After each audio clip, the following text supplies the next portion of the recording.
సముద్రంలో తీరని పోరాటంలో ప్రాణరక్షకుడిగా మారువేషంలో ఉన్న యాంకర్.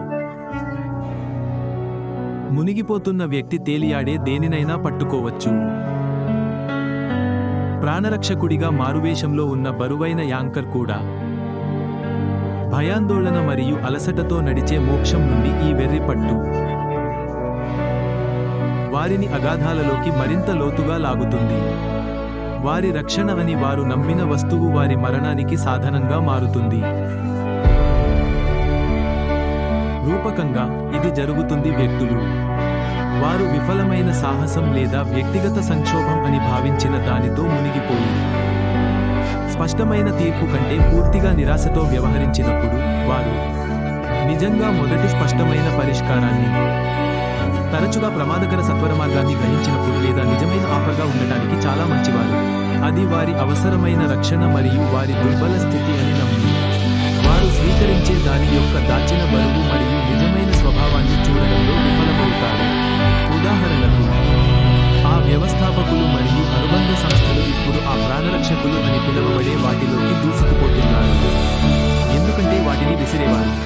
వారు విశ్వసించగల వ్యక్తిగా గుర్తించిన వ్యక్తులు, అది తీర్పులో పెద్ద తప్పు, మరియు వారు ప్రాణరక్షకుడిగా భావించిన వారు వాస్తవానికి లంగరు అని వారు చింతిస్తారు. నిష్కపటమైన వ్యక్తులు రక్షకుల వలె కనిపించడానికి యాంకర్లను చిత్రించడంలో రాణిస్తారు. సులభమైన మోక్షం యొక్క వాగ్దానాలతో ఈ దుర్బలత్వంపై ప్రార్థిస్తారు. వారు నిరాశకు గురైన వ్యక్తులకు వారికి అవసరమైన వాటిని సరిగ్గా అందిస్తారు. శీఘ్ర బిల్లు, నగదు హామీ పరిష్కారం లేదా జతచేయబడిన వినాశకరమైన తీగలను అస్పష్టం చేస్తూ అప్రయత్నంగా విజయం. ఈ దోపిడీ స్వేచ్ఛను కోరుకునే బాధితులు సమితికి తమను తాము సంకెళ్ళు వేసుకుంటారని. సమస్యల కొంతమంది వ్యవస్థాపకులు మరియు అనుబంధ సంస్థలతో సమస్య. వారిని ముంచెత్తుతున్నారని వారు భావిస్తారు మరియు వారు కోరారు. ఆ పరిస్థితుల నుండి బయటపడటానికి ఎవరైనా సహాయం చేయాలి. వారికి సహాయం చేయడానికి తగినంత అత్యవసరం కాదని వారు భావించే సంస్థ. ఈ కంపెనీ రూపకర్త మిస్టర్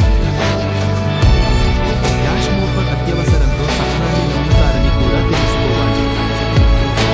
చివరికి, అత్యవసరంతో సహనం అనేది దీర్ఘకాలిక విలువలతో స్వల్పకాలిక చర్యల అమరిక. అత్యంత లోతైన విజయాల కుర్చీ అని ఇది గుర్తింపు. కానీ మారథాన్లు నిశ్చయమైన స్థిరమైన వేగంతో పరిగెత్తుతాయి. సిద్ధంగా ఉన్న భవిష్యత్తును విశ్వసించే అంతిమ చర్య. కష్టపడటానికి మరియు వేచి ఉండటానికి. కానీ అవిశ్రాంతమైన, నిశ్శబ్ద అత్యవసరంతో. తన కంపెనీలో మిస్టర్ ఆష్ మూఫెర్రీ నిజమైన ప్రాణరక్షకులు.